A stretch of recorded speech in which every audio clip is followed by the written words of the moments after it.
So 1 down, 1 to go for an Atlanta Falcon.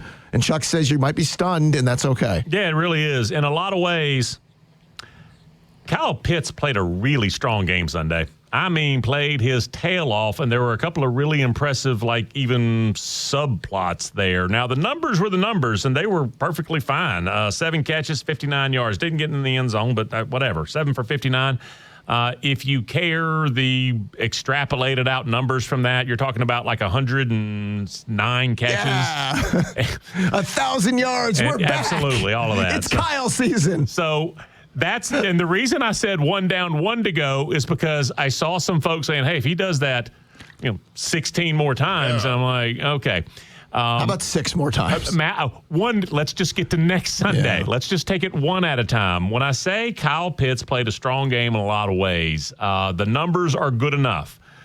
But watching how he went about it, even with his blocking-ish attempts, how aggressive he was, Matt, how full speed he appeared on everything, the apparent connection with the quarterback, which I think is a real thing.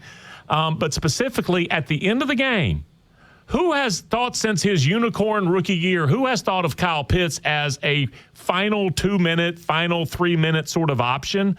Not me. And with Darnell Mooney not playing and with Drake beat up, who stepped the hell up in that final drive? Kyle's like, I'll do it. He snatched the ball out of the air on one of them. I talked about that yesterday, and I mean hit stride going. He had a second catch on that drive. He was the guy that looked around and was like, all right, I'll make a play. And I think, so very encouraging start. It's 1 game. I ain't saying 16 more. I'm saying Sunday versus the Vikings. He has been such a half-speed, passive player the past 3 seasons. Maybe Matt Ryan wouldn't put up with it. I don't know. Who knows? I can only look ahead to this week, not even project the rest of the year. But Kyle looked like a version of what they want this season. And I don't know if anybody up there was really expecting to get that, because when the chips were down and they needed somebody to make plays, it's like, by God, I'll step up. So it's 1 game. Get another one this Sunday, and we'll talk again next week. But I really, really like what I saw on Kyle. I'm going to tell you I don't like is your excitement. That's a reflection of him. That's 7 catches for 59, and you were talking like we just found Travis Kelce in his prime. I said he's been such a passive, half-speed guy. It's not your fault that he's lowered the bar so much. But he did play well and aggressively. He played fine. But this is the cheating boyfriend who hasn't cheated in 6 months, and you're like, he's changed. He told me he wasn't going to do it again, and he hadn't done it again. Yeah, he's going to leave Sunday with your ATM and your card. I'll be very clear.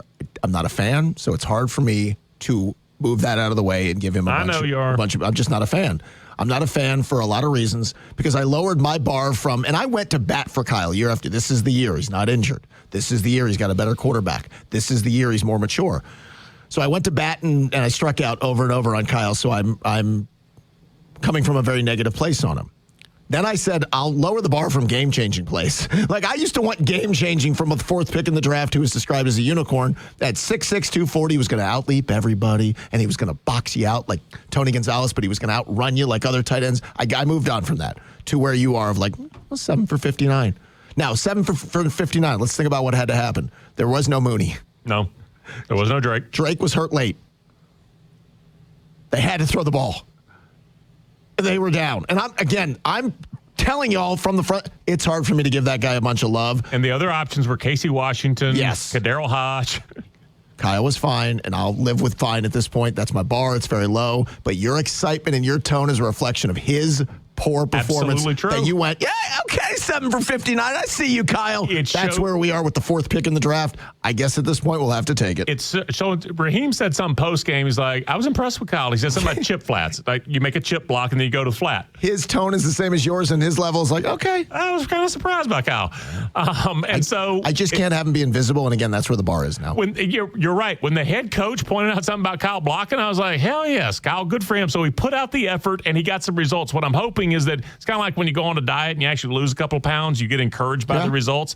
I'm hoping this becomes a snowball of effort for Kyle. I'll tell you the one other factor here. There's a chance Darnell and Drake are back. Drake got 15 targets even before missing about half of the 4th quarter. Yes. Mooney's going to eat up, 7, 10 targets. So I don't know what that does for the target share for Kyle. So if he manages to do what he did Sunday with less of a target share, that'll be kind of a story.